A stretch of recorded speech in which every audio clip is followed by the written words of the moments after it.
बुआ जी, store room में ये किसी की शादी की तस्वीर मिली है। इसमें ये महिला तो मम्मी जी जैसी लग रही हैं, लेकिन इस तस्वीर में मौजूद पुरुष तो पापा जैसे नहीं लग रहे। अविका ने अपनी बुआ सास से पूछा, सच कहती है तू? ये तेरी सास सरगम ही है। दई ममती बुआ बोली। और ये कौन है? अविका ने पूछा। ये तेरे पहले ससुर हैं, दई ममती बुआ बोली। तो क्या मम्मी जी की 2 शादियां हुई थी? ये तो मुझे पुलकित ने कभी नहीं बताया। अविका बोली।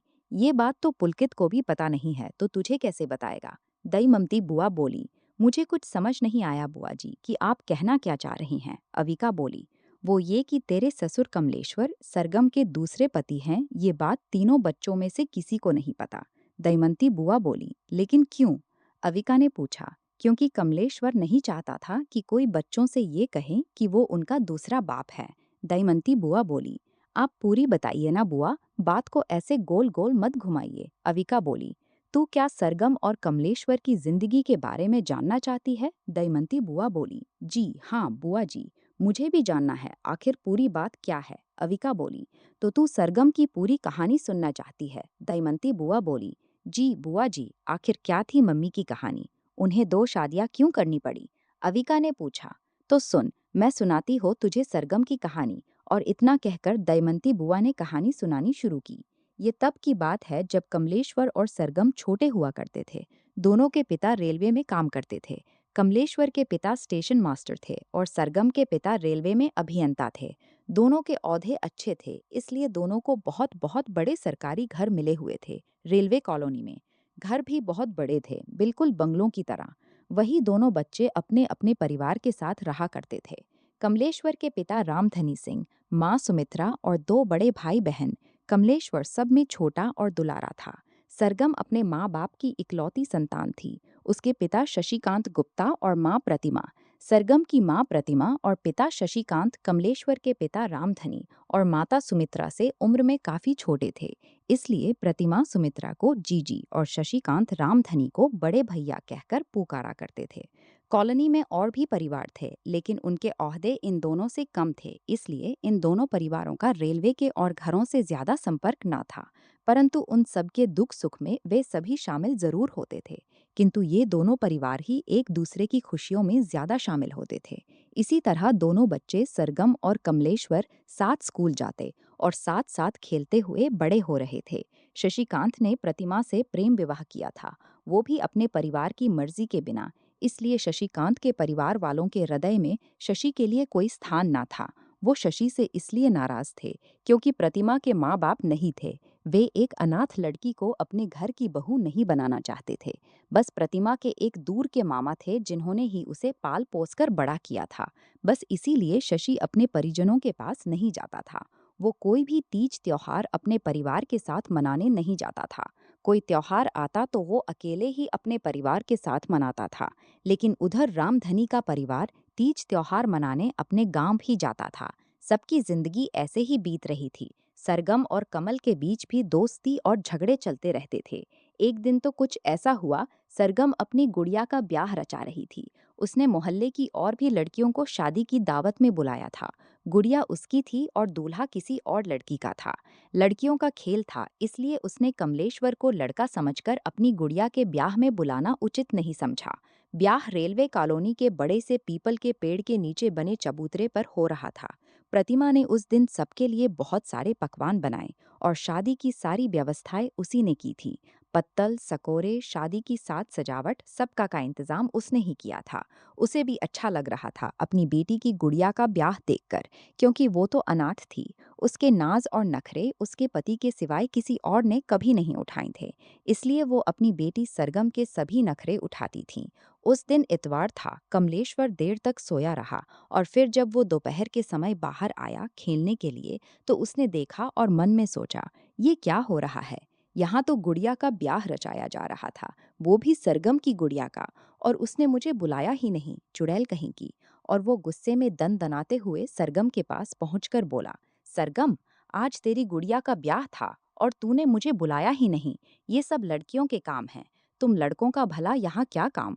सरगम बोली, मैं तो तेरा अच्छा दोस्त हूँ ना, और देख, तूने ये भगवान जी का काला धागा मेरे गले में बांधते हुए उस दिन कहा था ना कि मैं तेरा पक्का वाला दोस्त हूँ। कमलेश्वर ने अपनी प्रमाणित करते हुए कहा। हाँ, कहा था, तो तू अब क्या कर लेगा? जा, नहीं बुलाया और ना कभी बुलाऊंगी। सरगम भी तैश में आकर बोली, तेरी ये मजाल, तू मुझे नहीं बुलाएगी। और इतना कहकर कमलेश्वर ने सरगम की गुड़िया फेंक दी और सारा सामान भी बिखेर दिया। सरगम भी कहाँ कम थी, उसने कमलेश्वर की हथेली अपने मुंह में भर ली और इतनी जोर से दांत कड़ाए कि खून निकल आया। कमलेश्वर दर्द से चीख उठा। उसकी चीख सुनकर सब बाहर भागे। तब तक कमलेश्वर की पूरी हथेली खून से भर चुकी थी और काटने के बाद सरगम डर के मारे घर में कहीं छुप गई। इधर कमलेश्वर को डॉक्टर के पास ले जाया गया। अब कमलेश्वर पट्टी करवाकर आ चुका था, लेकिन सरगम का अभी तक कुछ पता नहीं था कि वो कहाँ गई है। अब तो प्रतिमा रोने को हो आई और करम पर हाथ धरकर बैठ गई। उसे लगा ऐसा ना हो कि उसकी बच्ची डर के मारे किसी रेल में बैठकर कहीं चली गई हो। अब चारों ओर अफरा तफरी मच गई। मोहल्ला भर सरगम को खोजने में लग गया, लेकिन सरगम कहीं न मिली। अब रेलवे पुलिस में रिपोर्ट भी दर्ज करवा दी गई। पुलिस भी सरगम को ढूंढने में लग गई। आधी रात होने को आई सरगम को खोजते खोजते, लेकिन सरगम कहीं न मिली। माथे पर हाथ रखकर सब बाहर बैठे थे। शशिकांत को हल्की ठंड महसूस हुई, तो उसने प्रतिमा से कहा कि भीतर से शान ले आओ। शशिकांत के कहने पर प्रतिमा भीतर शान लेने पहुंची। उसने कपड़ों की बड़ी सी टोकरी को टटोला तो सरगम उन्हीं कपड़ों के बीच में घुसी सो रही थी। जैसे ही प्रतिमा ने सरगम को देखा तो मारे खुशी के चिल्ला उठी, मिल गई सरगम, सरगम मिल गई। सब दौड़े दौड़े भीतर आए। शशिकांत और प्रतिमा ने उसे अपने सीने से लगा लिया और तभी कमलेश्वर भी भागकर आ पहुंचा और उसने सरगम से पूछा, कहाँ चली गई थी तू? मैं तो डर ही गया था। तुम्हें दांत से काटा था इसलिए मैं बहुत डर गई थी और डर के मारे मैं इस टोकरी में आकर छुप गई। फिर मुझे नींद आ गई। सरगम ने मासूमियत से जवाब दिया। अब बड़ों के बोलने लायक कुछ बचा ही नहीं था। दोनों ने इस झगड़े को आपस में सुलझा लिया था। दिन बीतते जा रहे थे। दोनों बच्चे धीरे धीरे बड़े हो रहे थे। अब सरगम 11 की पूरी होकर 12वें साल में पहुंच गई थी और कमलेश्वर भी 13वें साल में पहुंच गया। दोनों की दोस्ती अब भी बरकरार थी। हालांकि कभी कभी प्रतिमा सरगम से कहती भी थी कि अब तू बड़ी हो रही है, कमल से तेरी ज्यादा दोस्ती ठीक नहीं। क्यों? वो तो मेरे बचपन का दोस्त है, उससे दोस्ती ठीक क्यों नहीं? सरगम पूछती। सरगम का जवाब सुनकर प्रतिमा भी चुप हो जाती। अब वो भी क्या कहती और कैसे समझाती सरगम को। इसी बीच प्रतिमा 2 बार गर्भवती हुई, लेकिन जैसे ही 2-3 महीने ऊपर जाते तो उसका शरीर उस बच्चे को स्वीकार ना करता और उसके गर्भ को सूना करके पुनः भगवान के पास लौट जाता। अब प्रतिमा और शशिकांत ने ये सोचकर संतोष कर लिया था कि चलो एक संतान तो है, वे संतानहीन तो नहीं है। और फिर उनकी बेटी किसी राजकुमारी से कम थोड़े ही है। और वक्त मुट्ठी से रेत की तरह फिसला जा रहा था। फिर एक दिन शशिकांत रेल में किसी गड़बड़ी को देख रहे थे। रेल के इंजन में बाहर की ओर खड़े होकर कुछ ठीक करने का प्रयास कर रहे थे और तभी उन्हें बिजली का झटका सा लगा। तब वे अपना संतुलन खो बैठे और रेलवे की पटरी पर आकर गिरे। उनका सिर पटरी से इतनी जोर से टकराया कि फिर वो कभी भी खड़े ना हो सके। शायद उनके सिर में गंभीर चोट आई थी। रेलवे कॉलोनी में जब उनकी मौत की खबर पहुंची तो सब जगह हाहाकार मच गया। प्रतिमा को तो ना कुछ होश था और ना कोई खबर। उसके तो आंसू भी ना निकले थे। शशिकांत का परिवार भी बेटे की मौत की खबर सुनकर गांव से आ पहुंचा था। जवान बेटे की मौत का इल्जाम बहू के सिर पर थोपकर और बेटे की अस्थियां लेकर वह भी रवाना हो गए। रह गए माँ बेटी, जिन्हें रामधनी के परिवार ने संभाला। शशिकांत की मौत की खबर सुनकर प्रतिमा के मामा भी गांव से आ पहुंचे थे। उन्हें देर से खबर मिली, इसलिए पहले ना आ पाए और जिस रोज मामा आए उसी रात सरगम को इस दुनिया में अकेला छोड़कर प्रतिमा भी अपने शशि के पास चली गई। रोती बिलखती सरगम को कमलेश्वर की माँ ने संभाला। इतनी सी उम्र में उस पर दुखों का पहाड़ टूट पड़ा था। प्रतिमा का अंतिम संस्कार करके बूढ़े मामा अपनी भांजी की अस्थियां और अपनी नातिन को लेकर गांव की ओर रवाना हो गए और पीछे छूट गई कमलेश्वर और सरगम की दोस्ती। इधर सरगम आंसू बहाती रही और उधर कमलेश्वर को उसके घरवालों ने बड़ी मुश्किल से संभाला। सरगम अपनी माँ के मामा जी यानी अपने नाना रघुवर दयाल जी के साथ उनके घर आ पहुंची तो उसको देखते ही उनकी पत्नी यानी कि सरगम की नानी संतोषी का मुंह बन गया और वो रघुवर दयाल जी से बोली, बड़ी मुश्किलों से तो अनाथ माँ से पीछा छूटा था, अब तुम उसकी अनाथ बेटी को भी उठा लाए। तुमने क्या अनाथों को पालने का ठेका ले रखा है? चुप रहो तुम, कुछ तो सोच समझकर बोला करो। भला किसके भरोसे परदेश में अनाथ लड़की को छोड़ देता? कुछ भी हो, चाहे दूर की ही सही, है तो अपने रिश्तेदार ही की बेटी, ऊपर से कन्या, और फिर इंसानियत के नाते ही कुछ सोच लिया करो। भगवान को क्या मुंह दिखाओगी अगर इतना पाप कमाओगी तो? रघुवर दयाल जी गुस्से से बोले, देखो ज्यादा ताव मत दिखाओ, जिंदगी भर माँ को रखा और अब बेटी को भी खिलाएं पढ़ाएं और फिर ब्याह का भी खर्चा उठाएं। हमने क्या यहाँ यतीम खाना खोल रखा है? संतोषी बोली, तुम्हारा नाम संतोषी किसने रखा? क्योंकि तुम्हारे नाम के अनुसार तो तुम्हारी प्रकृति बिल्कुल भी नहीं है। कभी किसी की भलाई के बारे में भी सोच लिया करो, कुछ तो संतोष रखा करो। जब मरोगी तो क्या ये धन दौलत सिर पर लाद कर ले जाओगी? कुछ नहीं जाता संग, सब यही का यही धरा रह जाता है। रघुवर दयाल जी बोले, तो तुम क्या चाहते हो? सब कुछ दान कर दूं और सड़क पर कटोरा लेकर भीख मांगने बैठ जाऊं? संतोषी बोली, मैंने ऐसा तो नहीं कहा। रघुवर दयाल जी बोले, तुम्हारे कहने का मतलब तो यही था। संतोषी बोली, तुम्हें समझाना बहुत मुश्किल है, मैं हार चुका हूँ तुमसे, ना जाने कब पीछा छूटेगा तुमसे। रघुवर दयाल जी बोले, तो मार क्यों नहीं डालते मुझे? रोज रोज की झंझट ही खत्म हो जाएगी। संतोषी बोली, यही तो कर नहीं सकता, मुझे अपने कर्म नहीं बिगाड़ने। रघुवर दयाल जी बोले, तो तुम अपनी जिद नहीं छोड़ोगे? संतोषी बोली, कभी नहीं, ये बच्ची मेरे घर में ही रहेंगी। रघुवर दयाल जी बोले, तो तुम भी मेरी बात कान खोलकर सुन लो, मैं इसे बना बनाकर नहीं खिलाऊंगी। संतोषी बोली, ठीक है तो मत खिलाओ, मैं इसे लेकर खेत वाली कोठरी पर पड़ा रहूंगा, मैं इसे बनाकर खिलाऊंगा। रघुवर दयाल जी बोले, तुम्हें ऐसा कहते शर्म नहीं आती? जब मेरी तीनों बेटियां इस घर में रहती थी तो इसकी माँ उनका हिस्सा बंटा लेती थी, अब ये मेरी पोती का हिस्सा बंटाने यहाँ आ गई। संतोषी बोली, यहाँ कोई किसी का हिस्सा नहीं बंटाता, सब अपने अपने भाग्य का खाते हैं। रघुवर दयाल जी बोले, तुम्हें जो दिखे सो करो। इतना कहकर संतोषी भीतर चली गई और रघुवर दयाल जी सरगम को लेकर खेत वाली कच्ची कोठरिया में रहने चले गए। संतोषी भीतर पहुंची तो उसका बड़बड़ाना चालू रहा। उसका बड़बड़ाना देखकर उसकी बहू कनकलता ने पूछा, अम्मा क्या बात है, किस पर इतना गुस्सा हो रही हो?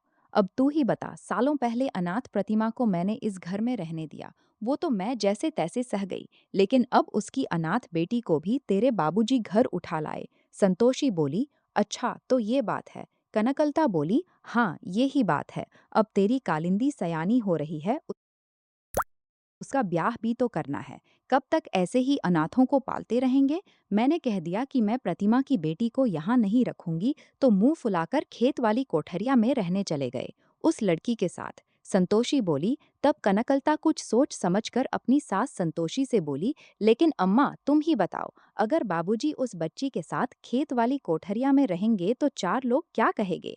लोग तो तुम पर ही उंगली उठाएंगे, यही कहेंगे कि न जाने कैसी घरनी है, अपना घर ना संभाल पाई। देखो तो बुढ़ापे में पति को अलग रहना पड़ रहा है, ना जाने बेचारी की क्या मजबूरी है। और फिर ये दुनिया मर्दों को तो कुछ नहीं कहती, सारा इल्जाम वो औरत पर ही थोप देती है। फिर ये बात सुनने में ना तो तुम्हें अच्छी लगेगी और ना ही मुझे। बुढ़ापे में अच्छा नहीं लगता ये सब। उन्हें बुलवा लो अम्मा, पड़ी रहेगी वो लड़की घर के एक कोने में, इतना बड़ा तो घर है, उससे काम करवाएंगे ना, मुफ्त में थोड़े ही तोड़ने देंगे उसे। रोटी सही कहती हो बहुरिया, मेरी मोटी बुद्धि में तो ये बात घुसी ही नहीं, बेकार ही जाने दिया तेरे बाबूजी को। संतोषी बोली, कोई बात नहीं अम्मा, ये आए जा रहे हैं बाहर से तो इनको भेज देना बाबूजी को लाने, और कहलवा भेजना कि वो लड़की अब इस घर में रह सकती है। कनकलता बोली, हाँ यही सही रहेगा, दिनेश को आ जाने दे, वो ले आएगा तुम्हारे बाबूजी को खेत वाली कोठरिया से।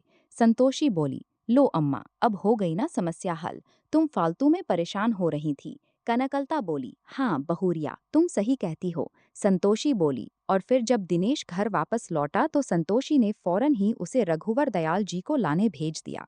फिर रघुवर दयाल जी सरगम के साथ घर आ गए। संतोषी ने कनकलता को समझा दिया कि भला इसे बचा खुचा बासी खाना ही खाने को मिले। मिठाइयों, अचार और घी की तो ये लड़की शक्ल भी ना देख पाए। जब ये सारा काम कर ले तो तभी इसे खाने को देना। महारानी नहीं है कहीं की। सास की सभी हिदायतों पर कनकलता ने हाँ की मुहर लगा दी। लेकिन वो सास के बताए हुए रास्तों पर ना चलती। उसे लगता कि जैसे उसके लिए उसकी बेटी कालिंदी है, वैसे ही ये भी हमारी बेटी है। बेचारी अनाथ है, किसी का क्या बिगाड़ सकती है भला। बिगड़ तो सब कुछ इसका गया है। लेकिन जब सास सामने होती तो वो उससे मजबूरी में काम करवा लेती और सास के इधर उधर होते ही सारा काम खुद कर लेती। सास की नजरों से बचाकर उसे छुप छुप कर बढ़िया बढ़िया चीजें खिलाती। सरगम भी मामी को चाहने लगी थी। संतोषी से छुप छुप आकर कनकलता कभी कभी सरगम के बालों में तेल लगाती, उसके बाल बनाती, उसके सिर पर ममता भरा हाथ फेर देती।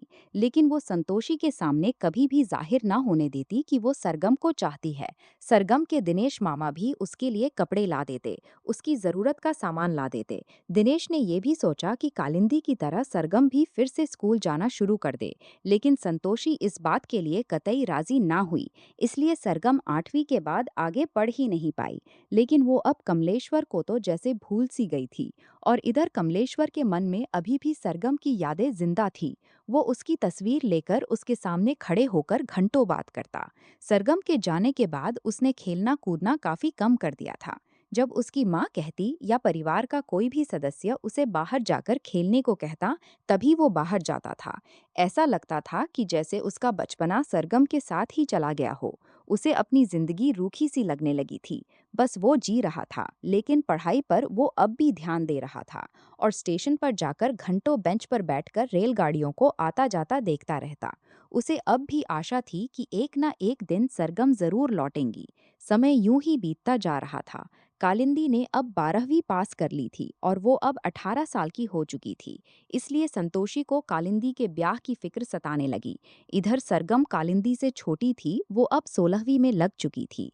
रघुवर दयाल जी ने अब कालिंदी के लिए रिश्ता ढूंढना शुरू कर दिया और उन्हें एक बहुत अच्छा रिश्ता मिल भी गया। रघुवर दयाल और दिनेश लड़के वालों के घर जाकर सब कुछ देख भी आए थे। उन्हें लड़का और परिवार दोनों जंग गए।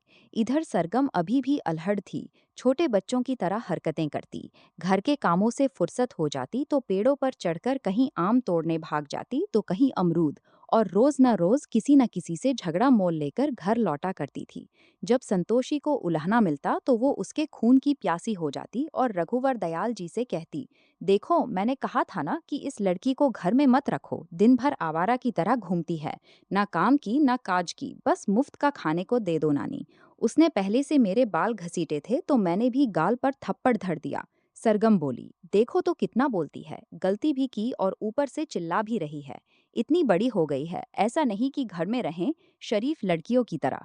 बस दिन भर इससे झगड़ा उससे झगड़ा, इसके सिवाय इसको कुछ नहीं आता। संतोषी बोली। तब रघुवर दयाल जी ने सरगम से पूछा, अच्छा सरगम बेटा पूरी बात बताओ नाना जी। उस माधव ने मेरे सारे अमरूद छीन लिए। मैंने बड़ी मेहनत से तोड़े थे। मैंने उसे मना किया तो उसने मेरे बाल पकड़कर खींच दिए। तो क्या मैं चुप रहती? सो मैंने भी उसके एक थप्पड़ धर दिया। वो मेरा थप्पड़ सह नहीं पाया तो मैं क्या करूं? और वो रोता हुआ अपने घर चला गया। घर जाकर माँ से शिकायत की होगी तो उसकी माँ दनदनाते हुए नानी के पास आ गई उलाहना लेकर। सरगम बोली। सरगम की बात सुनकर रघुवर दयाल जी हंस पड़े। रघुवर दयाल जी का हंसना देखकर संतोषी चिढ़ते हुए बोली, और चढ़ाओ खोपड़ी पर। अगर ऐसी ही हरकतें रहीं तो कल को ब्याह होना मुश्किल हो जाएगा। फिर जिंदगी पर मेरी छाती पर मोम दलती रहेगी। अरे भाग्यवान बच्ची है, आ जाएगी समझ। रघुवर दयाल जी बोले, मुझे क्या लेना देना, जब ब्याह नहीं होगा तो तुम ही कहोगे। इतना कहकर संतोषी भीतर चली गई। तब रघुवर दयाल जी सरगम से बोले, जाओ बिटिया, तुम भी भीतर जाकर जरा अपना हुलिया ठीक कर लो। जी नाना जी, अभी जाती हूँ। ऐसा कहकर सरगम भीतर चली गई। ऐसा अक्सर होता ही रहता था सरगम के साथ। किसी से लड़ाई, किसी से झगड़ा तो किसी के साथ मार कुटाई। संतोषी आकर रघुवर दयाल जी से शिकायत करती तो वो ज्यादा ध्यान नहीं देते। उन्हें अब इन सब की आदत जो पड़ चुकी थी। अब कुछ दिनों बाद कालिंदी को वो लड़का और उसका परिवार देखने के लिए आया और कालिंदी उन सभी को पसंद भी आ गई। फिर 2-4 महीनों के बीच में ब्याह भी पक्का हो गया। जेठ मास में ब्याह होना निश्चित हुआ और इस तरह से दोनों परिवार जोर शोर से ब्याह की तैयारियों में लग गए। जब ब्याह के 15 दिन रह गए तो रिश्तेदार भी आने शुरू हो गए। बहुत सालों बाद घर में ब्याह का अवसर आया था। रघुवर दयाल जी की सबसे छोटी बेटी के ब्याह के इतने साल बाद कालिंदी का ब्याह हो रहा था, इसलिए वो अपने किसी भी रिश्तेदार को न्योता देना ना भूले। उन्होंने अपने पुराने मित्रों को भी न्योता दिया। फिर एक रोज सरगम दोपहर के समय किसी आम के पेड़ पर चढ़कर आम तोड़ रही थी। उसके हाथ में 2-4 आम थे। तभी उसके हाथ से एक आम छूटकर पेड़ के नीचे से गुजर रहे एक बुजुर्ग को जा लगा। उन्होंने अपना सिर उठाकर ऊपर देखा तो वहां उन्हें एक लड़की नजर आई और उन्होंने उस लड़की से कहा, ए लड़की, वहां क्या कर रही है? नीचे आ। नहीं आती क्या कर लोगे? सरगम बोली, बड़ों से ऐसे बात करना सिखाया है तेरे माँ बाप ने? बुजुर्ग बोले, मेरे तो माँ बाप ही नहीं हैं तो कौन सिखाएगा? सरगम बोली, सच कहती हो? बुजुर्ग ने कहा, जी बिल्कुल सच, मैं कभी झूठ नहीं बोलती। सरगम बोली, अच्छा नीचे आजा बिटिया, मैं तुझे कुछ नहीं कहूंगा। बुजुर्ग बोले, ठीक है आती हूँ नीचे, लेकिन डांटना मत। सरगम बोली, नहीं डांटूंगा बिटिया, आ तो। बुजुर्ग बोले और फिर सरगम पेड़ से नीचे उतरकर आ गई। सरगम ने पेड़ से नीचे उतरते ही उन बुजुर्ग से कहा, लो आ गई नीचे, बोलो क्या काम है? काम तो कुछ नहीं है, ये तो बता नाम क्या है तेरा? बुजुर्ग ने पूछा। मेरा नाम सरगम है और तुम्हारा नाम? सरगम ने धड़ल्ले से पूछा। मैं जगजीवन राम हूँ, वे बुजुर्ग बोले। अच्छा आम खाओगे? सरगम ने पूछा। ना बेटी तुम ही खाओ, जगजीवन राम जी बोले। वैसे तुम इतने बुरे भी नहीं हो, सरगम भोलेपन से बोली। तुम भी तो बहुत अच्छी हो बिटिया, जगजीवन राम जी बोले। ना मैं अच्छी नहीं हूँ, सरगम बोली। ऐसा कौन कहता है? मुझे तो तू बहुत भली लगी, जगजीवन राम जी बोले। ऐसा नानी कहती है और सभी गांव वाले भी यही कहते हैं। सरगम बोली, तुम्हारी नानी और गांव वाले बिल्कुल गलत कहते हैं। तुम तो बहुत अच्छी हो, जगजीवन राम जी बोले। कहीं तुम मुझे बुद्धू तो नहीं बना रहे? सरगम बोली, भला तुझे कोई बुद्धू बना सकता है? तू तो बड़ी समझदार है, जगजीवन राम जी बोले। वैसे तुम इस गांव के नहीं लगते, कहाँ से आए हो? सरगम ने पूछा। तूने सही पहचाना बेटी, सच में मैं इस गांव का नहीं हूँ, जगजीवन राम जी बोले। तो कहाँ से आए हो तुम? सरगम ने पूछा। मैं सीतापुर से आया हूँ, जगजीवन राम जी बोले। यहाँ क्या करने आए हो? सरगम ने पूछा। मैं यहाँ अपने दोस्त की पोती की शादी में आया हूँ, जगजीवन राम जी बोले। किसके घर जाओगे? सरगम ने पूछा। रघुवर दयाल है मेरे दोस्त का नाम। बहुत साल पहले आया था मैं इस गांव में उसकी सबसे छोटी बेटी की शादी में, जगजीवन राम जी बोले। तो तुम नाना जी के दोस्त हो और कालिंदी की शादी में आए हो? सरगम ने पूछा। अच्छा तो तुम रघुवर दयाल की नातिन हो? जगजीवन राम जी ने पूछा। हाँ, मैं उनकी दूर की नातिन हूँ, तभी तो नानी मुझे प्यार नहीं करती, सरगम बोली। मतलब? मैं कुछ समझा नहीं, जगजीवन राम जी बोले। ये सब तुम नाना जी से पूछ लेना, अब यही खड़े बतियाते रहोगे कि घर भी चलोगे? सरगम बोली। अच्छा चलो अब घर चलते हैं। इतना कहकर जगजीवन राम जी सरगम के संग घर की ओर चल पड़े और फिर घर पहुंचकर जगजीवन राम जी ने सरगम के बारे में रघुवर दयाल जी से पूछा। तब रघुवर दयाल जी ने सरगम की सारी कहानी कह सुनाई।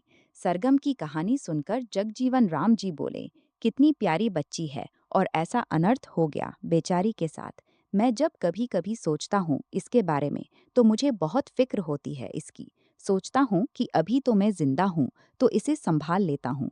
कोई कुछ कहता है तो इसका पक्ष ले लेता हूँ, लेकिन मेरे बाद ना जाने क्या होगा इसका। कौन संभालेगा इसे? कितनी भोली और मासूम है ये। अभी दुनियादारी की भी कोई समझ नहीं है इसे। रघुवर दयाल जी बोले, ठीक कहते हो मित्र, सच बहुत ही भोली है ये। जगजीवन राम जी बोले, इसलिए तो डर लगता है। रघुवर दयाल जी बोले, तुम चिंता मत करो, सब ठीक हो जाएगा। मन के सच्चे लोगों के साथ भगवान कभी भी बुरा नहीं होने देते। जगजीवन राम जी बोले, शायद तुम ठीक कहते हो मित्र। रघुवर दयाल जी बोले। दोनों मित्रों के मध्य ऐसे ही वार्तालाप चलता रहा। जगजीवन राम जी भी ब्याह के कामों में रघुवर दयाल जी का हाथ बांटा रहे थे और उन्हें जब भी फुर्सत मिल जाती तो वे सरगम से बात करना नहीं भूलते। उससे बात करते करते वे कभी कभी अपने आप को भी भूल जाते। उन्हें 2-3 दिनों में ही सरगम से बहुत लगाव हो गया था। शादी वाले दिन कनकलता ने सरगम को अपने हाथों से सजाया, कुछ गहने भी पहना दिए। बसंती रंग के लहंगे में सरगम का रूप कुंदन सा दमक उठा। उसे जो भी देखता तो देखता रह जाता। 16 साल की सरगम अपनी उम्र से ज्यादा ही बड़ी लग रही थी। दिनेश भी अपनी सजी समरी भांजी को देखते ही रह गया और कनकलता से बोला, लगता है अगले एकाध सालों में हमारे घर एक और बारात आने वाली है। मैं भी यही चाहती हूँ कि हमारी सरगम को अच्छा सा घर मिल जाए, जहाँ वो राज करे और उसका दूल्हा उसे इतना चाहे कि वो अपने पुराने सारे दुख दर्द भूल जाए। कनकलता बोली, तुम्हारे मुंह में घी शक्कर। दिनेश बोला, उस दिन सरगम को जो भी देखता बस देखता ही रह जाता। रघुवर दयाल जी को भी आज सरगम सयानी दिख रही थी। उन्होंने मन में सोचा कि कितनी प्यारी बच्ची है, बस थोड़ी अल्हड़ ही तो है, फिर भी लोग ना जाने क्यों इसे पसंद नहीं करते। जगजीवन राम जी ने सरगम को देखा तो बस देखते ही रह गए और उसके पास जाकर बोले, सरगम बिटिया, आज तो तुम बहुत अच्छी लग रही हो। तब सरगम बोली, हाँ, आज ना मुझे मामी ने तैयार किया है, लेकिन ये सब मुझे बिल्कुल भी नहीं भा रहा। ये गहने, ये लहंगा, ये चूड़ियाँ सब मुझे चुभ रहे हैं। देखो तो मैं ठीक से चल भी नहीं पा रही। कोई बात नहीं बिटिया, आज शादी है ना, देखो सभी ने नई पोशाकें पहन रखी हैं। बस थोड़ी देर की ही तो बात है। कालिंदी की विदा हो जाए तो तुम फिर अपना वही पुराना वेश धर लेना। जगजीवन राम जी बोले, ठीक है, लेकिन अब ये सब सहन नहीं हो रहा मुझसे। सरगम बोली, बस थोड़ी देर की ही तो बात है, सह लो बिटिया। जगजीवन राम जी बोले, हाँ ठीक है, और इतना कहकर सरगम चली गई। वो पूरे ब्याह में यहाँ से वहाँ हिरनी की तरह कुलाचे भरती रही, कभी इधर से उधर तो कभी उधर से इधर। उसे देखकर संतोषी उसे टोकते हुए कहती, तू घड़ी भर शांत होकर नहीं बैठ सकती? कालिंदी के ससुराल वाले तुझे देखकर ना जाने क्या सोचते होंगे। तो सोचने दो, मुझे क्या फर्क पड़ता है। सरगम बोली, लेकिन हमें तो फर्क पड़ता है। अब क्या सबके सामने हमारी नाक कटाएगी? संतोषी बोली। और फिर संतोषी बोलती रही और सरगम तो चिकना घड़ा थी, उसे क्या फर्क पड़ रहा था। वो तो अपनी ही धुन में मस्त थी। कालिंदी का ब्याह बहुत अच्छे से निपट गया। विदा भी हो गई और एक दो दिन में धीरे धीरे सभी मेहमान भी जाने लगे। जगजीवन राम जी भी अपने गांव वापस जाने को तैयार हो गए और रघुवर दयाल जी के पास आकर बोले, एक बात कहूँ मित्र। हाँ कहो मित्र। मुझसे कैसा संकोच। रघुवर दयाल जी बोले, मैं अपने पोते संयम के लिए तुम्हारी सरगम का हाथ मांगता हूँ। जगजीवन राम जी बोले। रघुवर दयाल जी ने ये सुना तो उन्हें कुछ अटपटा सा लगा और वे बोले, अभी वो 16 साल की ही तो है, ऊपर से अल्हड़ और मासूम, वो क्या समझ पाएगी शादी का मतलब। फिर तुम्हारा पोता इंजीनियर है, मेरी सरगम से उम्र में बड़ा भी तो होगा, और क्या वो ये रिश्ता मंजूर करेगा? तुम बस हाँ कर दो मित्र, तो मैं सबको मना लूंगा, लेकिन सरगम जैसी प्यारी बच्ची मेरे परिवार में ही बहू बनकर आनी चाहिए। जगजीवन लाल जी बोले, लेकिन मैं पहले सबसे पूछ तो लूं। रघुवर दयाल जी बोले, मैं 2 दिन और रुक जाऊंगा यहाँ, तुम सबसे सलाह मशविरा कर लो। अब तो हाँ का जवाब लेकर ही यहाँ से हटूंगा। जगजीवन राम जी बोले। रघुवर दयाल जी ने घर में इस विषय पर सबसे बात की तो दिनेश बोला, पर बाबूजी, वो तो अभी 18 की भी नहीं हुई, ऊपर से अल्हड़, कुछ भी तो नहीं जानती वो, सिवाय पेड़ों से आम और अमरूद तोड़े जाने के अलावा। कनकलता भी नहीं चाहती थी कि अभी सरगम का ब्याह हो, लेकिन संतोषी को ये अच्छा मौका मिला था सरगम को अपने घर से भगाने का, और वो बोली, घर बैठे बिठाए इतना अच्छा रिश्ता आया है, ऊपर से लड़का इंजीनियर है, उम्र में थोड़ा ही बड़ा होगा, ज्यादा से ज्यादा 25 का होगा, और तुम्हारी लाडली के पास ऐसी कौन सी डिग्रियां धरी हैं कि आसानी से उसका ब्याह हो जाएगा। घर के कामों में भी निपुण नहीं है वो, कल को कैसे करोगे उसका ब्याह। अगर ये रिश्ता ठुकरा दिया तो फिर कोई नहीं आएगा तुम्हारे द्वारे रिश्ता मांगने। लड़की में केवल रूप ही रूप है, गुण नहीं। संतोषी की बात सुनकर रघुवर दयाल जी सोच में पड़ गए कि आखिर क्या कहें, लेकिन संतोषी ने आखिरकार अंत में रघुवर दयाल जी से हाँ करवा ही ली। ये खबर सुनकर जगजीवन राम जी फूले ना समाये और खुशी खुशी अपने घर की ओर रवाना हो गए, खुशखबरी लेकर। और जब उनके पोते संयम ने ये बात सुनी तो वो अड़ गया कि ब्याह ना करेगा। लड़की उम्र में छोटी और ऊपर से 8वीं तक पढ़ी है, आखिर वो इंजीनियर है, कम से कम ग्रेजुएट लड़की की कामना तो कर ही सकता है। और इधर जगजीवन राम जी भी अड़ गए। उन्होंने अन्न जल का त्याग कर दिया कि जब तक संयम हाँ नहीं कहेगा वो एक बूंद जल भी नहीं ग्रहण करेंगे। उन्हें इसी तरह पूरा एक दिन हो गया। पानी ना पीने से उनकी तबीयत बिगड़ने लगी। उनकी बिगड़ती हुई हालत देखकर संयम को मजबूरी में हाँ करनी ही पड़ी। संयम की हाँ सुनते ही जगजीवन राम जी के मन में खुशी की लहर दौड़ गई। शादी के लिए संयम के हाँ करते ही पूरा परिवार सरगम को देखने गया, लेकिन संयम नहीं गया। वो सबसे बोला, दादाजी, आपने जब सब कुछ तय कर ही लिया है तो लड़की देखने का क्या फायदा? मेरी हाँ या ना से क्या फर्क पड़ने वाला है? उसे नापसंद करने से थोड़े ही मेरी शादी उससे टल जाएगी। पूरे परिवार ने जब लड़की देखा तो वो सबको बहुत पसंद आई। सब बोले बस थोड़ी नादान है, उम्र कम है ना इसलिए। बड़ों की मर्जी से सरगम और संयम का रिश्ता पक्का भी हो गया और 2-3 महीने बाद शादी की तिथि भी निकल आई। इस शादी से सबसे ज्यादा संतोषी खुश थी और कनकलता सबसे उदास। कनकलता को ये बात खटक रही थी कि आखिर लड़का सरगम को देखने क्यों नहीं आया। सबने तो सरगम को पसंद कर लिया, लेकिन अगर लड़के को सरगम ना पसंद आई तो उसने ये बात दिनेश से भी कही। तो दिनेश बोला, ये बात तो मुझे भी खटक रही है, न जाने हमारी सरगम के नसीब में क्या लिखा है। बस ऐसे ही सबके मन की उधेड़-बुन के बीच शादी की तैयारियां होती रहीं। सरगम के लिए तो शादी का मतलब अच्छे अच्छे कपड़े और अच्छा अच्छा खाने से था। उसे ये नहीं पता था कि अब उसकी जिंदगी एक अलग ही दुनिया में कदम रखने जा रही है। वो इन सब से बिल्कुल बेखबर सी अपनी शादी का जश्न मनाने में लगी हुई थी। और फिर वो दिन आ ही पहुंचा जिसका जगजीवन राम जी को बड़ी बेसब्री से इंतजार था। संयम दूल्हा बनकर घोड़ी में चढ़ा और फिर आ पहुंचा सरगम के द्वारे बारात लेकर। संतोषी और रघुवर दयाल जी ने बड़ी ही धूमधाम से दूल्हे और बारातियों का स्वागत किया। ब्याह की रस्में शुरू होते होते रात हो चुकी थी। दुल्हन को फेरों की रस्म के लिए बाहर मंडप में बुलाया गया। सरगम को संभालने के लिए कनकलता को उसके साथ आना पड़ा। वो सरगम के पीछे बैठकर सारे वक्त बस उसे ही संभालती रही। पेट्रोमैक्स के उजाले में सारी रस्में निभाई जा रही थीं। संयम भी लालायित था अपनी दुल्हन को देखने के लिए। उसने कितने भी नाराजगी में ब्याह किया हो, लेकिन अब तो उस लड़की को उसकी गांठ से जोड़ दिया गया था। ताऊ उम्र के लिए ही अब वो उसकी संगिनी थी। नाराजगी उसे अपने घर वालों से थी। इस मासूम लड़की का भला इसमें क्या दोष? इससे भी तो बिना पूछे इसका ब्याह मेरे संग तय कर दिया गया होगा। इसने भी तो मुझे अब तक नहीं देखा। ये सब सवाल संयम के मन में चल रहे थे और वो उनके जवाब भी खुद ही ढूंढ रहा था। वो बार बार अपनी नई नवेली दुल्हन का चेहरा देखने की कोशिश करता, लेकिन असफल रहता। कनकलता जरा भी सरगम का घूंघट उठने ही नहीं दे रही थी। बार बार सरगम और उसके जोड़े को संभाल देती। संयम को केवल अपनी दुल्हन की मेहंदी लगी हथेलियां और महवार लगे पाँव ही दिखाई पड़ रहे थे, लेकिन उसे तो अपनी दुल्हन का मुखड़ा देखना था, जो कि वो नहीं देख पा रहा था।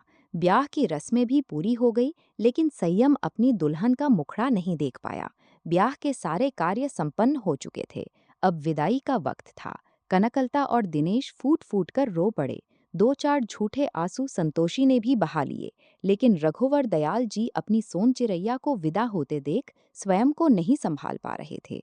खुलकर रो भी नहीं सकते थे। पुरुष जो ठहरे, क्योंकि समाज में रोने वाला नियम पुरुषों पर लागू नहीं होता। ये तो केवल स्त्रियों के लिए ही बना है। लेकिन कितना रोकते स्वयं को, आखिरकार फफक ही पड़े। और वही सरगम की आंखों में ना आंसू थे और ना मन में कोई दुख। वो खुशी खुशी विदाई वाले तांगे में जा बैठी बिना आंसू बहाए। उसे ऐसे देखकर सब दांतों तले उंगलियां दबाकर रह गए। कनकलता ने बात को संभालते हुए कहा, अभी बच्ची है, उम्र ही क्या है बेचारी की। वो तो समधी साहब जिद कर बैठे कि उन्हें तो सरगम को अपने पोते की बहू बनाना है, इसलिए ब्याह जल्दी रचाना पड़ा। नहीं तो अभी हम लोग इसका ब्याह करते ही नहीं, जब तक थोड़ी अकल ना आ जाती।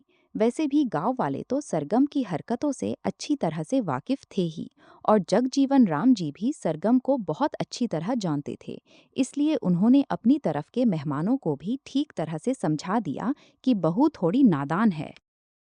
सरगम की विदा हो गई और रघुवर दयाल जी के घर की रौनक करके सरगम अपने ससुराल आ पहुंची। गृह का स्वागत रिवाज निभाया गया। सारे जनाब रिश्तेदारों के बाद गृह की खाना बना खिलाया गया। जगजीवन राम जी ने अपनी बाल विधवा बेटी दयमंती से कही, बेटी, गृह का सारा काम तुम ही अभी संभाले हो। सीखी वालों को ठीक से नहीं जानती। अगर कोई कुछ कहे तो जरा संभाल लेना, ठीक है बाबूजी। दयमंती बोली। बेचारी दयमंती का आधा बचपन ही बीता था। जगजीवन राम जी ने सोचा था कि 7-8 साल में दयमंती का ब्याह करके उसी से सौदा, या कि 7-8 साल में दयमंती को ब्याह करके 7-8 साल का ब्याह कर देंगे। लेकिन उन्हें क्या मालूम था कि उनका दमाई 10 साल का होने ही वाला विवाह जानूंगा। उसे सांप डंस लेगा और वो काल के गाल में चला जाएगा। बेचारी दयमंती भी जब 9वें साल में ही गमी थी, तब भी विधवा हुई थी। जगजीवन राम जी का दमाई दमयंती से केवल 1 साल ही बड़ा था। जगजीवन राम जी अपनी विधवा बेटी को देखकर रोते ही रहते थे, रोते किलपते रह गए थे। इकलौती बेटी, वो भी बाल विधवा। उन्होंने कोशिश भी की कि दमयंती का दूसरा ब्याह हो जाए, लेकिन घर वालों और रिश्तेदारों ने ही इस बात के लिए मना कर दिया कि अगर उन्होंने बाल विधवा बेटी का दोबारा ब्याह किया तो वे सब उनके घर का पानी भी नहीं पिएंगे। इसलिए वे उसका दोबारा ब्याह ना करा सके और उन्होंने फिर दमयंती को उसके ससुराल भी नहीं भेजा। जगजीवन राम जी बोले, ससुराल में केवल वो लोग उसे नौकरानी ही बनाकर रखेंगे, उसकी वहाँ कोई इज्जत भी नहीं रहेगी। इससे अच्छा है ये मेरे घर पर ही रहे।